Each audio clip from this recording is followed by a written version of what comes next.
Hi learners, இந்த வீடியோவில் நம்ம பார்க்க போகிறது இந்த தேர்ட் லெசன், அதாவது 9th ஹிஸ்ட்ரியில் தேர்ட் லெசனோட கண்டினியூவேஷன் தான் நம்ம பார்க்க போகிறோம்.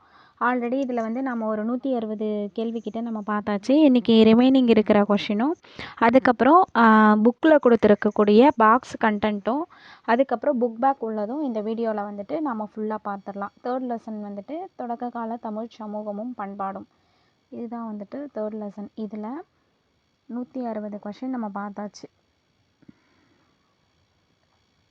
161லேருந்து இன்றைக்கி வந்து நம்ம பார்க்கலாம். 161 வேளிரில் கடையெழு வள்ளல்கள். கடையெழு வள்ளல்கள் யார் அப்படின்னா பாரி, காரி, ஓரி, நல்லி, பேகன், ஆய், அதியமான். 162 புலவர்களோடு நெருக்கமான தொடர்பு கொண்டிருந்தவர்கள் வேளிர்கள். 163 சங்ககால தமிழ்ச் சமூகத்தில் வேரூன்ற தொடங்கியது சமூக பிரிவுகள். 164 குலம் அடிப்படையிலான சமுதாயங்களாக இருந்தவர்கள் பாணர், பரதவர், எயினர், உழவர், காணவர், வேட்டுவர், மறவர். 165 உயர் பிரிவினராக கருதப்பட்டவர்கள் அரசர்களும் குலத் தலைவர்களும். 166 அந்தணர்கள் எவ்வாறு அறியப்பட்டனர் பூசாரிகள். 167 எங்கு காணப்பட்ட சாதி அமைப்பு தமிழகத்தில் வேரூன்றவில்லை வட இந்தியாவில். 168 தமிழகத்தில் இருந்தது ஐவகை நிலச்சூழல் மற்றும் செய்தொழில் அடிப்படையில் சமூக குழுக்கள். ஸோ தமிழகத்தில் சாதி அமைப்பு கிடையாது.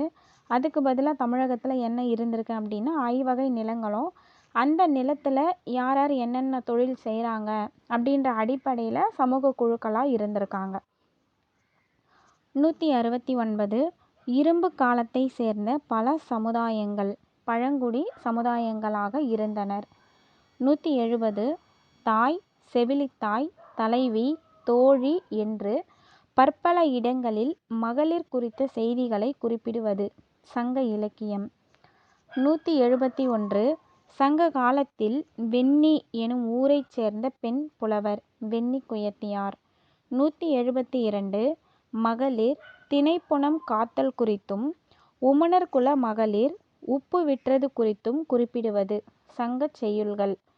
173 சங்ககால மக்களின் உயிர் வாழ்க்கை தேவைகளை நிறைவு செய்வதில் முதலிடத்தில் இருந்தது வேளாண்மை. 174 ஆற்று வடிநீர் பகுதிகளிலும் குளம், ஏரி போன்ற நீர்நிலைகளால் பாசன வசதி பெற்ற பகுதியில் பயிரிடப்பட்டது நெல்.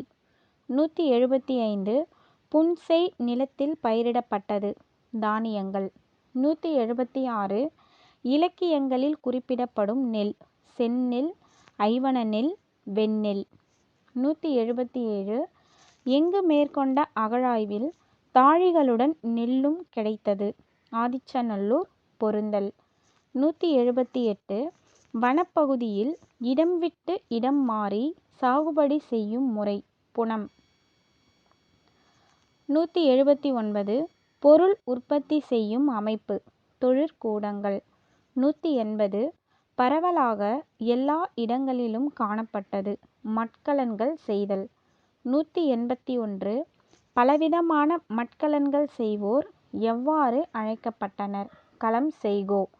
182 சங்க காலத்தைச் சேர்ந்த இரும்பு உருக்கு உலைகள் அகழாய்வில் கண்டறியப்பட்ட இடம் கொடுமணல், குட்டூர். 183 இரும்பில் கருவிகள் செய்தோர் குறித்த செய்திகள் சங்க இலக்கியத்தில் உள்ளன. 184 சங்ககால மகளிர் பரவலாக அணிந்தது தங்கத்தாலான அணிகலன்கள். 185 யாருடைய நாணயங்கள் கொண்டு நகைகள் செய்யப்பட்டது ரோமானிய நாணயங்கள். 186 பொன்னை உருக்கும் உலைகள் இருந்ததற்கான சான்றுகள் கிடைத்துள்ள இடம் கேரளத்தின் பட்டணத்தில். 187 பெருங்கற்காலத்தை சேர்ந்த தங்க அணிகலன்கள் கிடைத்துள்ள இடங்கள் சுத்துக்கேணி, ஆதிச்சநல்லூர், கொடுமணல், அரிக்கமேடு, கீழடி, பட்டணம். 188 அக்கால மக்கள் அறிந்திருந்தது கண்ணாடி மணிகளை செய்யும் முறை. 189 சிலிக்கா மற்றும் பிற பொருள்களை உலையிலிட்டு உருக்கி நீண்ட சிறிய குழல்களாக்கி பின்னர் சிறு சிறு கண்ணாடி மணிகளாக நறுக்கினர்.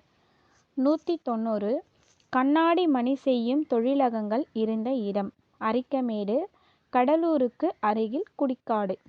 191 கீழடி அகழாய்வின் போது கிடைத்தது ஒரு முத்து. 192 எதை அறிந்து வளையல் செய்யும் தொழில் சங்க காலத்தில் சிறப்புற்றிருந்தது சங்கு அறிந்து. 193 எங்கு சங்குகளை சேகரித்தனர் பாம்பன் கடற்பகுதியில்.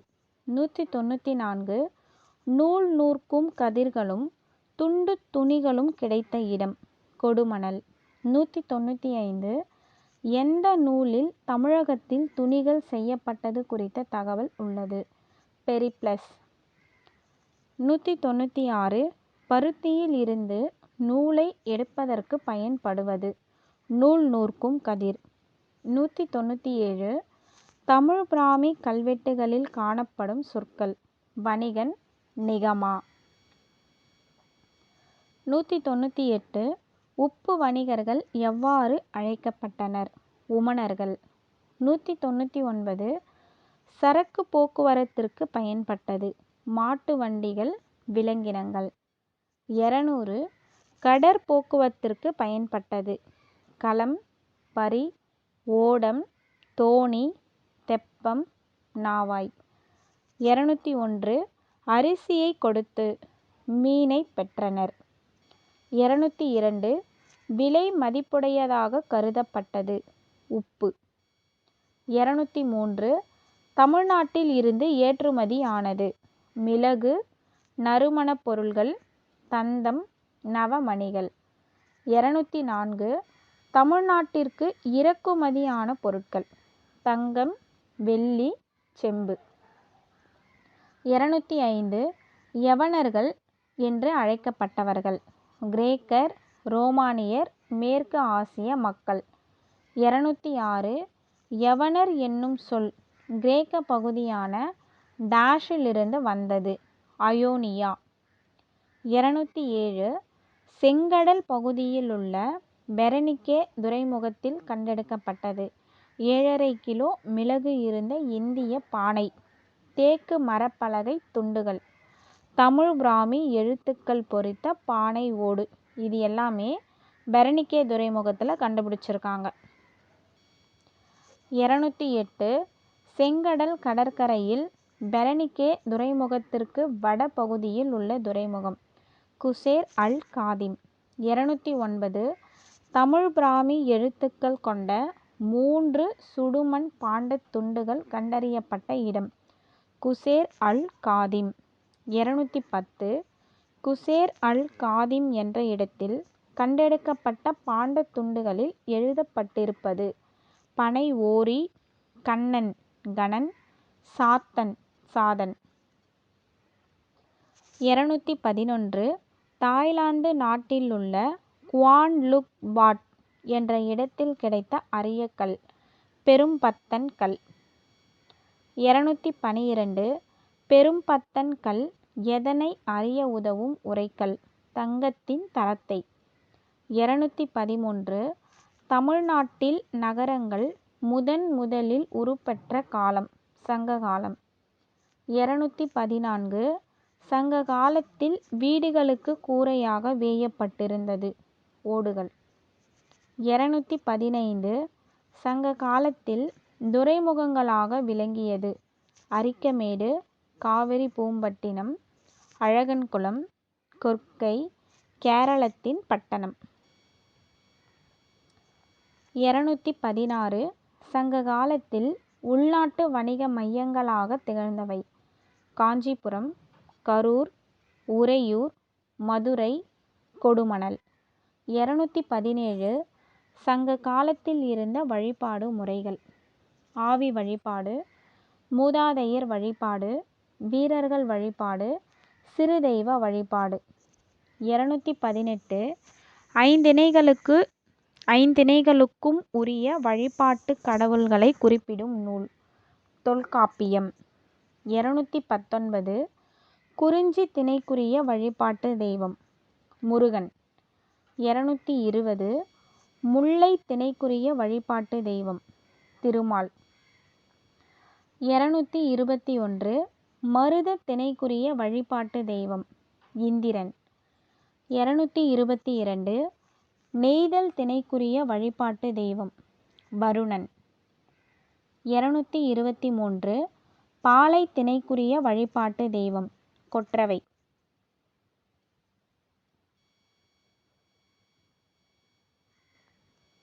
224 மக்கள் அதிக அளவில் வழிபட்டது வீர மரணம் எய்திய வீரர்கள் தமது குல மூதாதையர்கள். 225 சமண சமயம் வழக்கத்தில் இருந்ததை தெரிவிப்பது குகைகளில் காணப்படும் தமிழ் பிராமி கல்வெட்டுகள் மூலம். 226 சமய சடங்குகளில் நிகழ்த்தப்படும் ஆட்டங்களில் ஒரு வகை ஆட்டத்திற்கு வெறியாட்டம் என்று பெயர். 227 மகளிர் தம் கண்களுக்கு மை தீட்டுவதற்கு செம்பினால் ஆன மெல்லிய குச்சிகளை பயன்படுத்தினர். 228 இது பாக்ஸில் இருக்கக்கூடிய டேட்டா.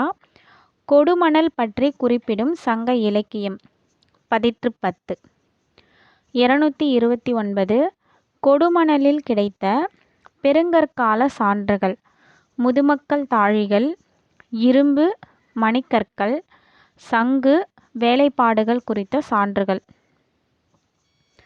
230 தமிழ் பிராமி எழுத்துக்கள் கொண்ட 300க்கும் மேற்பட்ட மட்கல பொறிப்புகள் கிடைத்துள்ள ஊர் கொடுமணல். 231 குதிரை சேணத்தில் பயன்படும் இரும்பு வளையங்கள் கண்டறியப்பட்ட இடம் கொடுமணல். 232 படிகத்தினால் ஆன காதணிகள் கண்டறியப்பட்ட இடம் கீழடி. 233 மேலை நாடுகளோடும் கீழை நாடுகளோடும் வணிக தொடர்பு கொண்டிருந்த பழங்கால துறைமுகம் கேரளத்தின் பட்டணம். 234 தமிழ்நாட்டின் ஒரே வற்றாத ஆறு தாமிரபரணி. 235 திருநெல்வேலி தூத்துக்குடி மாவட்டங்களின் வழியாக பாயும் ஆறு தாமிரபரணி. 236 ஆதிச்சநல்லூர் எந்த ஆற்றங்கரையில் அமைந்துள்ளது தாமிரபரணி. 237 ஆதிச்சநல்லூரில் அகழாய்வு மேற்கொண்டவர் ஜெர்மானிய பரப்பாய்வாளர் டாக்டர் ஜாகோர். 238 ஆதிச்சநல்லூரில் அகழாய்வு மேற்கொண்ட வருடம் 1876. 239 1899 முதல் 1905 வரை ஆதிச்சநல்லூரில் அகழாய்வு மேற்கொண்டவர் அலெக்சாண்டர் ரீ. இவர் இங்கிலாந்து நாட்டை சேர்ந்தவர். 240 அலெக்சாண்டர் ரீ சேகரித்த பொருட்கள் எங்கு வைக்கப்பட்டுள்ளது சென்னை அரசு அருங்காட்சியகத்தில். 241 2004 ஆதிச்சநல்லூரில் அகழாய்வு செய்தவர் இந்திய தொல்லியல் துறையினர். 242 சங்க இலக்கியத்திலும் கிரேக்க இலக்கியத்திலும் குறிப்பிடப்பட்டுள்ள பழைய துறைமுகம் கொர்க்கை. 243 தமிழக அரசு 1968 எங்கு அகழாய்வு நடத்தியது கொர்க்கை. 244 தாமிரபரணி பண்பாடு 3200 வருட பழமை என்று உறுதிப்படுத்த காரணம் சிவகலையில் கிடைத்த உமி நீங்கிய நெல் மணிகள். ஸோ இந்த லெசனில் இருக்கக்கூடிய கொஷின் எல்லாம் பார்த்தாச்சு. அடுத்த பாக்ஸில் என்ன டேட்டா கொடுத்துருக்காங்க அப்படின்றது நம்ம ஒன் பை ஒன்னாக பார்த்துடலாம். இது தமிழ் பிராமி கல்வெட்டு காணப்படும் குகை வாழிடத்தில் மழைநீர் வடிவதற்காக செதுக்கிய பள்ளம்.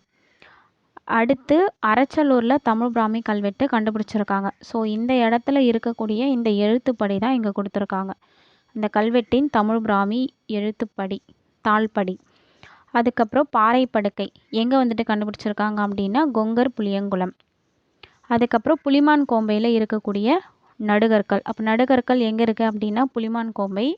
புலிமான் கோம்பை வந்துட்டு தேனி டிஸ்ட்ரிக்கு வைகை ஆற்று பள்ளத்தாக்கில் இருக்கக்கூடிய ஒரு ஊர் தான் இந்த புலிமான் கோம்பை. இங்கே வந்துட்டு 2006 வருஷத்தில் தமிழ் பிராமி கல்வெட்டுகளுடன் கூடிய அரிய நடுகற்கள் வந்துட்டு கண்டெடுக்கப்பட்டிருக்கு. அப்போ எந்த வருஷம் இங்கே கண்டுபிடிச்சிருக்காங்க நடுக்கல் அப்படின்னா 2006. அந்த நடுக்கற்களில் இருக்கக்கூடிய எழுத்துக்கள் வந்துட்டு தமிழ் பிராமி எழுத்துக்கள்.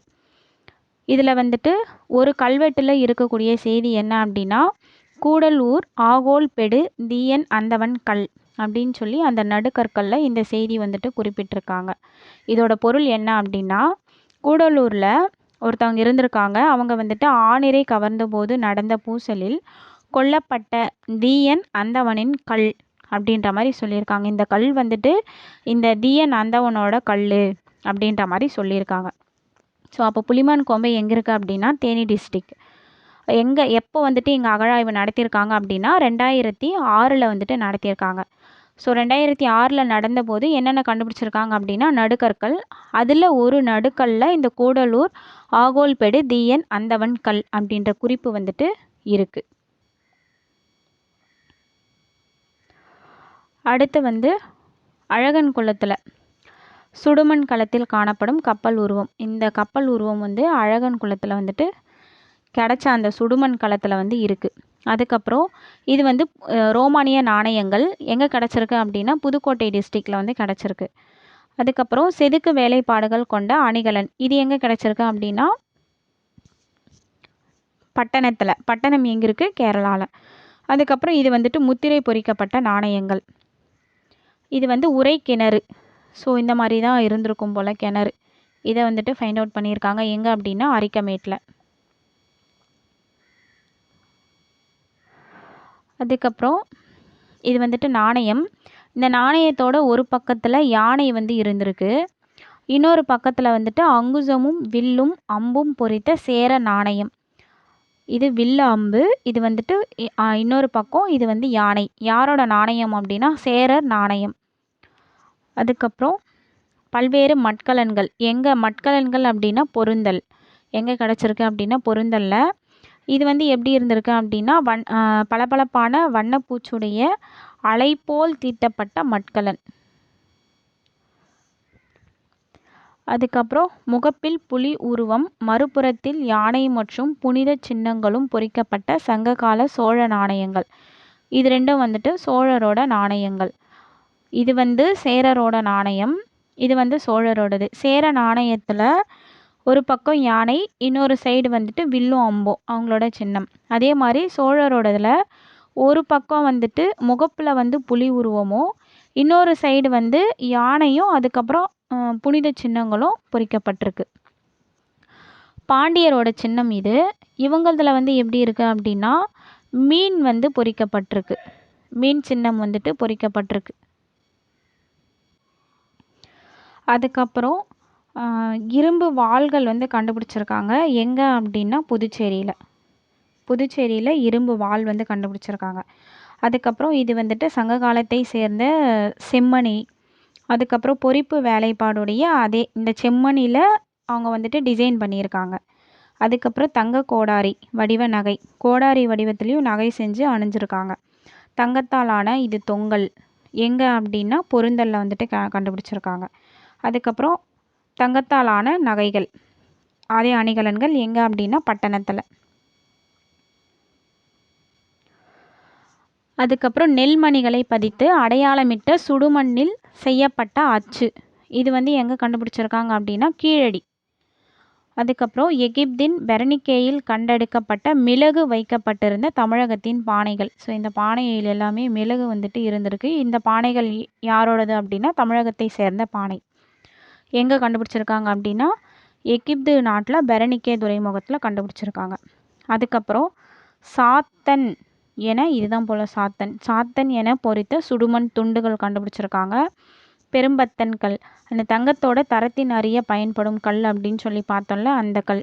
இது எங்கே கண்டுபிடிச்சிருக்காங்க அப்படின்னா குவான் லூக் பாட் தாய்லாந்தில் கண்டுபிடிச்சிருக்காங்க. அதுக்கப்புறம் இது வந்து கொடுமணலில் கிடைத்த செம்மணி கற்கள் பதித்த வெண்கலத்தால் ஆன புலி. ஸோ வெண்கலத்தில் செஞ்சுருக்காங்க. அதுக்கப்புறம் புதுச்சேரியின் ஆரோவில்லில் கிடைத்த வெண்கல கிண்ணம் பெருங்கற்காலத்தை சேர்ந்தது இது. அதுக்கப்புறம் பொருந்தல் அகழாய்வில் கிடைக்கப்பெற்ற கண்ணாடி மணிகள். இது கண்ணாடி மணி எங்கே அப்படின்னா பொருந்தல்ல. அதுக்கப்புறம் பட்டணத்தில் கிடைத்த நூற்பு கதிர், நூல் நூற்கிறதுக்கு பயன்படும் அப்படின்ற மாதிரி பார்த்தோம்ல, அது இது. அதுக்கப்புறம் கொடுமணலில் கிடைத்த துணியும் நூற்பு கதிர்களும். அதுக்கப்புறம் உடைந்த சங்கு வளையல்கள். கொடுமணல் பற்றி சில டேட்டா கொடுத்துருக்காங்க. என்ன அப்படின்னா கொடுமணல் எங்கே இருக்குது அப்படின்னா தமிழ்நாட்டில் ஈரோடு மாவட்டத்திற்கு அருகில் உள்ளது. இது வந்து சங்ககால இலக்கியமான பதிற்று 10ல் குறிப்பிடக்கூடிய கொடுமணந்தான் இவ்வூர் அப்படின்னு சொல்லி கருதப்படுது.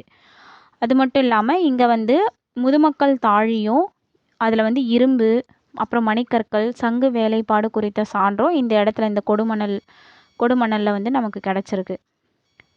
அது மட்டும் இல்லாமல் தமிழ் பிராமி எழுத்துக்கள் கொண்ட 300க்கும் மேற்பட்ட மட்கல பொறிப்புகளும் இந்த கொடுமணலில் வந்து நமக்கு கிடச்சிருக்கு.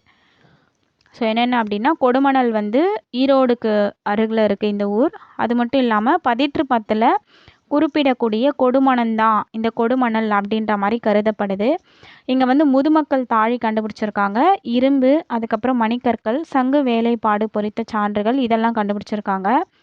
இங்கே இதில் கண்டுபிடிச்சிருக்கக்கூடிய அந்த தமிழ் பிராமி எழுத்துக்கள் வந்துட்டு மொத்தம் எத்தனை அப்படின்னா 300க்கும் மேற்பட்ட மட்கல பொறிப்பு வந்து இங்கே கண்டுபிடிச்சிருக்காங்க.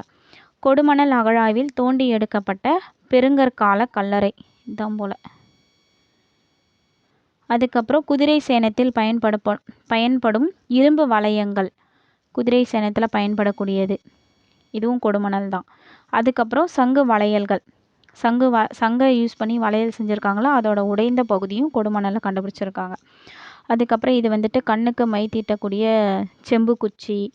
அப்புறம் இதனால் என்ன தெரியுது அப்படின்னா கண் இமை முடிய அழகுபடுத்தியிருக்காங்க அப்படின்றதும் நமக்கு தெரியுது. அதுக்கு வந்து இந்த கம்பியை யூஸ் பண்ணியிருக்காங்க அப்படின்னும் தெரியுது. அதுக்கப்புறம் தமிழ் பிராமி எழுத்துக்கள் கொண்ட குடுவை. அதுக்கப்புறம் செம்மணி கல்லால் செய்யப்பட்ட மணிகள், இதுவும் எங்கே அப்படின்னா கொடுமணல் தான். மனித எலும்புக்கூடு, இதுவும் கொடுமணலில் தான் வந்துட்டு கிடச்சிருக்கு. அதுக்கப்புறம் மதுரைக்கு அருகே உள்ள கீழடி பற்றி ஒரு சில டேட்டா கொடுத்துருக்காங்க.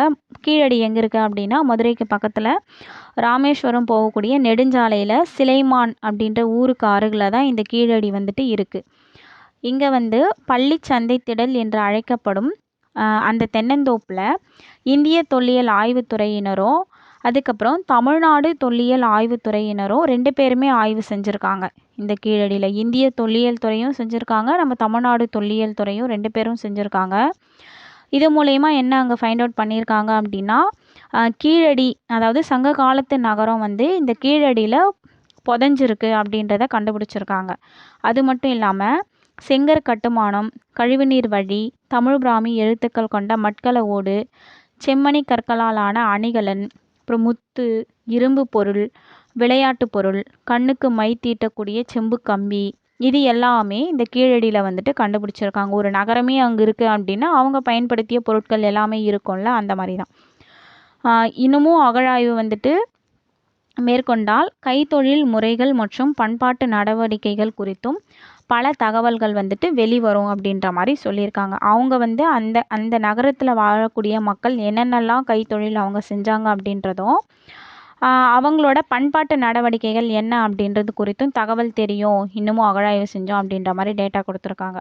ஸோ கீழடியில் கிடச்சிருக்கக்கூடிய அணிகலன்கள் இது எல்லாமே வந்துட்டு அங்கே கிடச்சிருக்கக்கூடிய அணிகலன். அதுக்கப்புறம் படிகத்தாலான காதணி, உருக்கு உலை, செங்கல் கட்டுமானங்கள், இது எல்லாமே கீழடியில் இருக்கிறது தான். இங்கே கொடுத்துருக்காங்க பாருங்கள், அந்த செங்கல் கட்டுமானம் வந்துட்டு இங்கே கொடுத்துருக்காங்க. அதுக்கப்புறம் செங்கல் தொட்டி கீழடியில்.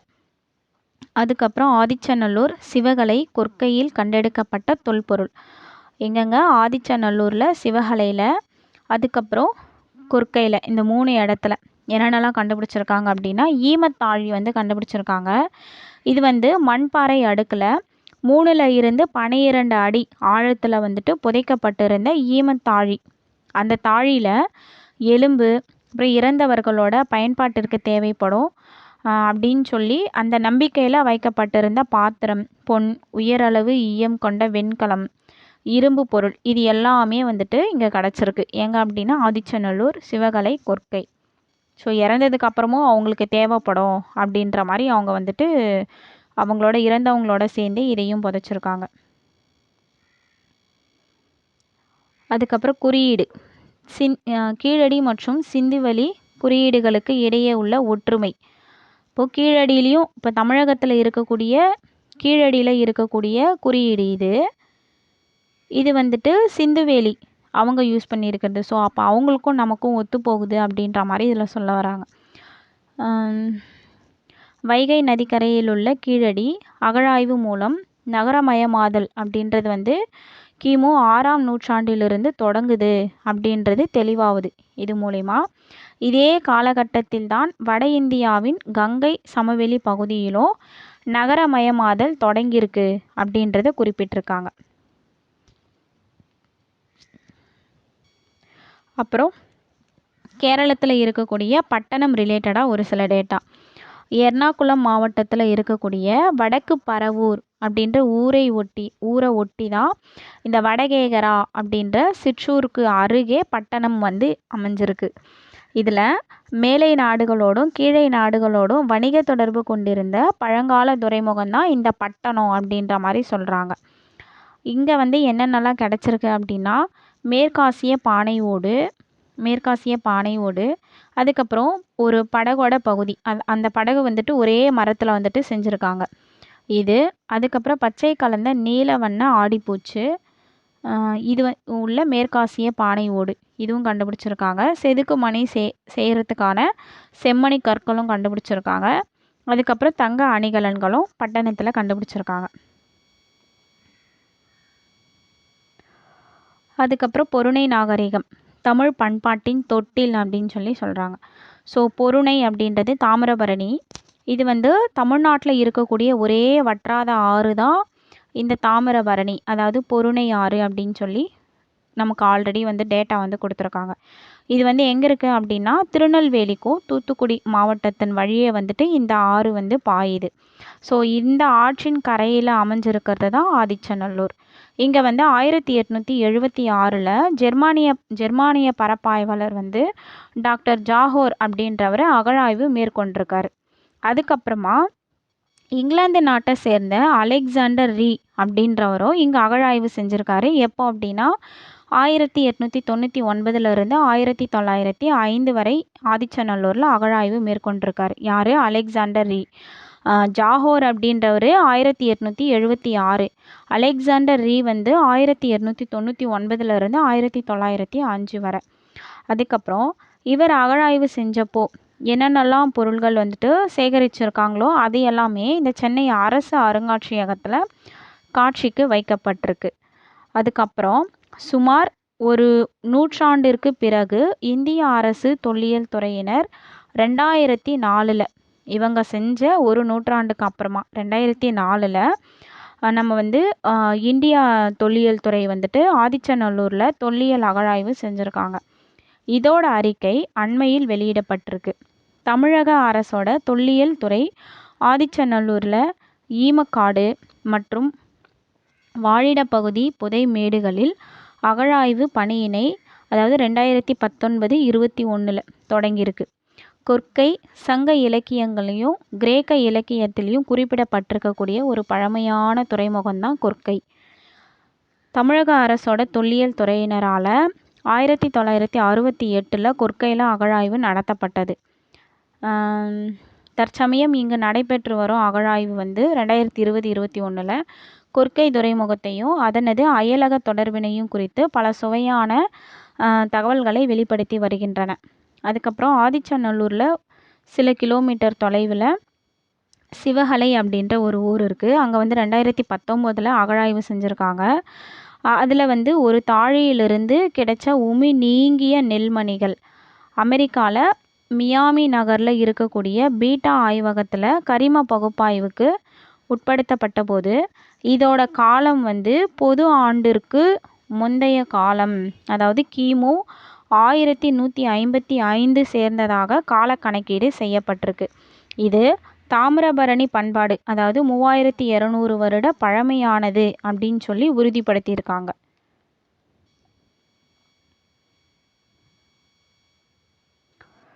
அதுக்கப்புறம் பொன்னால் ஆன நெற்றி பட்டயங்கள்.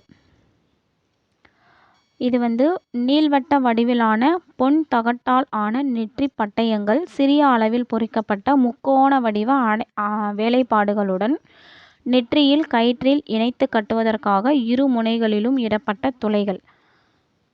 இதை வந்து கண்டுபிடிச்சிருக்காங்க. அதுக்கப்புறம் உயரளவு ஈயம் கொண்ட வெண்கல பொருள், இதுவும் இருந்திருக்கு. அதுக்கப்புறம் பானை வகை, இது வந்து கருப்பு சிவப்பு நிற பானை வகை.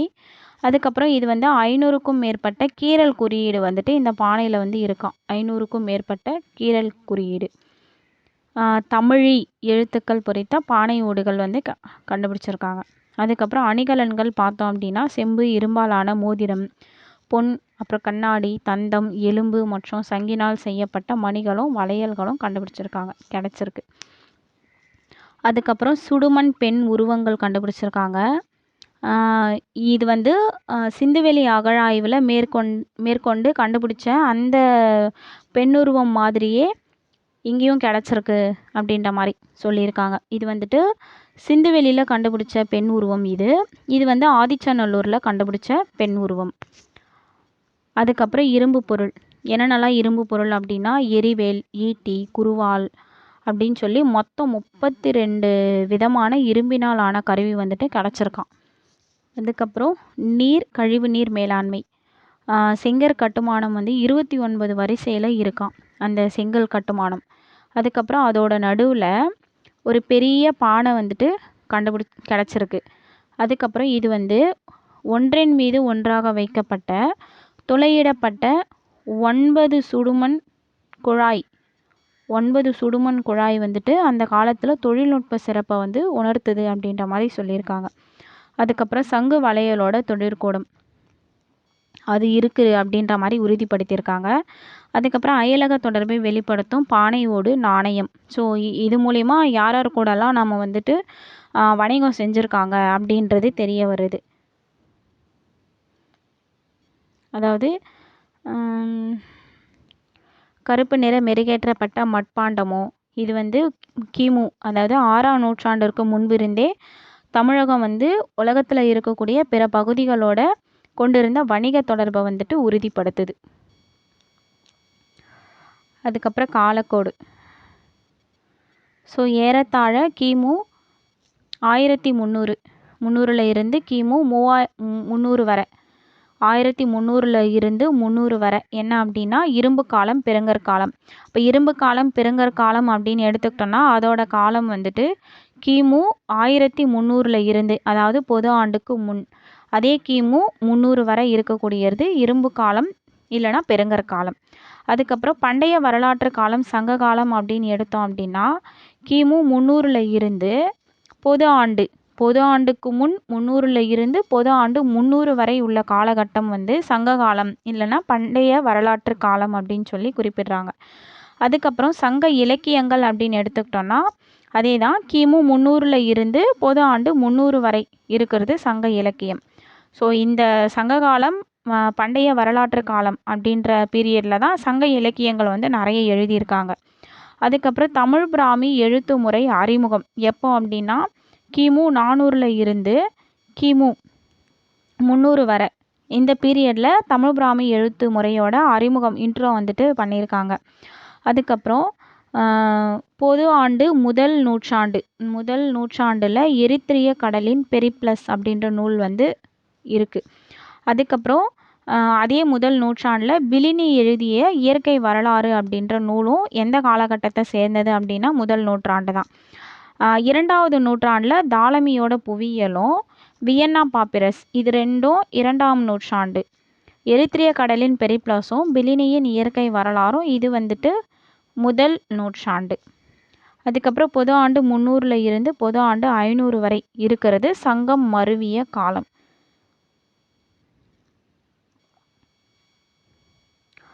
அதுக்கப்புறம் புக் பேக். ஃபஸ்ட்டு வந்துட்டு சரியான விடையை தேர்வு செய்க. ஃபஸ்ட் ஒன் வந்து சங்க காலத்தில் பயன்படுத்தப்பட்ட எழுத்துமுறை. சங்க காலத்தில் என்ன எழுத்துமுறை பயன்படுத்தியிருக்காங்க? நமக்கே தெரியும், தமிழ் பிராமி. அதுக்கப்புறம் ரெண்டாவது, தமிழ்நாட்டிலிருந்து இலங்கைக்கு சென்ற வியாபாரிகளையும் குதிரை வணிகர்களையும் பற்றி குறிப்பிடுகின்ற இலங்கையின் பாலி மொழி வரலாற்று நூல். இலங்கையோட பாலி மொழி வரலாற்று நூல் என்ன அப்படின்னா மகாவம்சம்.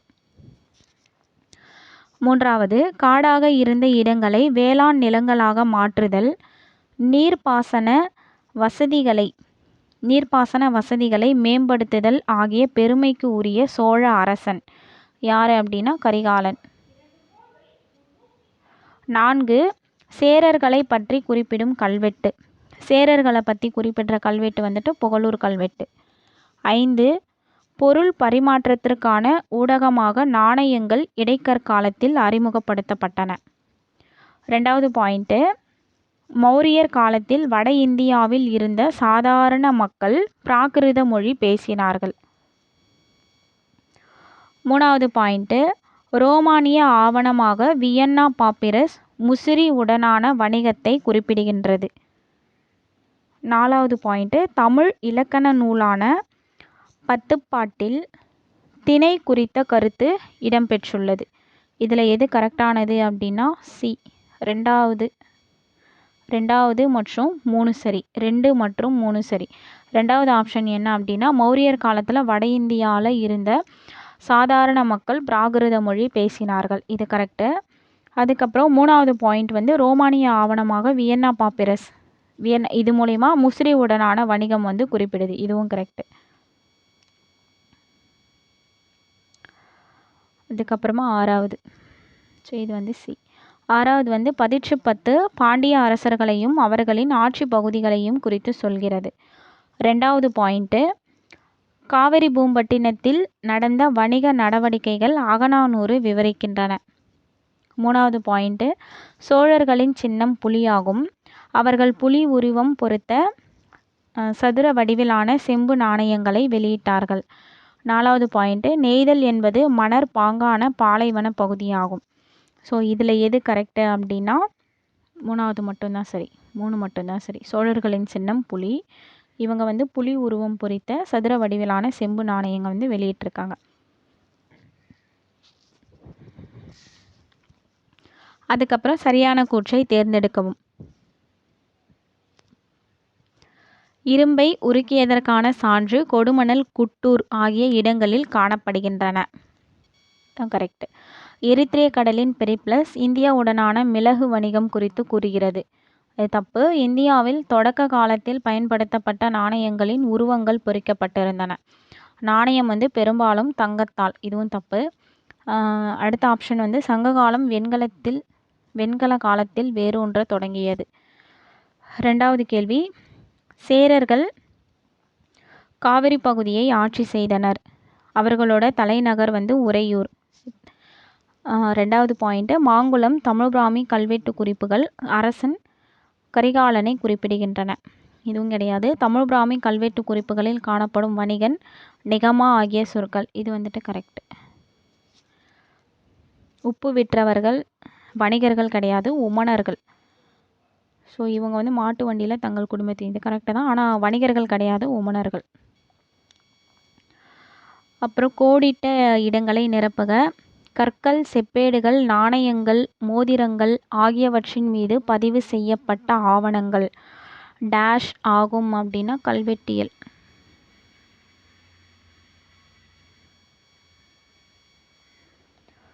கடந்த கால சமூகங்கள் குறித்து அறிந்து கொள்வதற்கான சான்றுகள் உள்ள சில பொருட்களை மீட்பதற்கு ஓரிடத்தை முறைப்படி தோண்டுதல் வந்துட்டு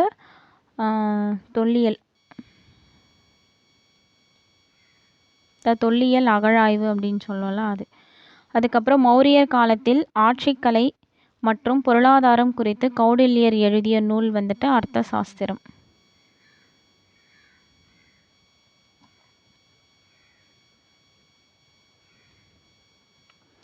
4வது, டேஷ் என்பது பிரிவு அல்லது வகை என்ற பொருளில் செய்யுள்களில் பயன்படுத்தப்பட்ட கருப்பொருள். திணை. மேலும் இது ஒரு வாழிடத்தை அதன் தனித்தன்மை வாய்ந்த இயற்கை கூறுகளுடன் குறிப்பதாக உள்ளது. 5வது, கிரேக்கர்கள், ரோமானியர்கள், மேற்கு ஆசியர்கள் இவங்களை வந்து எப்படி சொல்லுவோம் அப்படின்னா யவனர்கள். ஒன் வேர்ட்லேயே நம்ம பார்த்த கொஷின்லேயே இதை பார்த்துருப்போம் எல்லாமே. அதுக்கப்புறம் பொறுத்துக. கல்வெட்டியல் அப்படின்றது கல்வெட்டு குறிப்புகளை குறித்து ஆராய்வது. காலவரிசை குறிப்புகள் இது வந்து முக்கியமான வரலாற்று நிகழ்வுகளின் தொகுப்பு.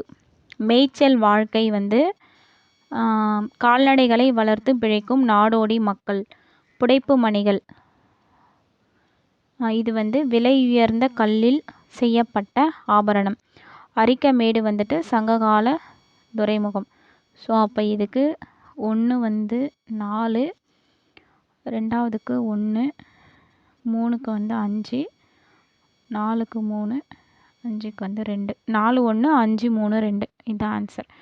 ஸோ இந்த லெசனில் ஃபுல்லாகவே நம்ம எல்லாமே பார்த்தாச்சு. ஒன்லைனும் பார்த்தாச்சு, பாக்ஸில் கொடுத்துருக்கக்கூடிய கண்டென்ட்டும் பார்த்தாச்சு, அதுக்கப்புறம் புக் பேக்கும் நம்ம பார்த்தாச்சு. இதோட கண்டினியூவேஷன் நம்ம அடுத்த வீடியோவில் பார்க்கலாம். தேங்க்ஸ் ஃபார் வாட்சிங்.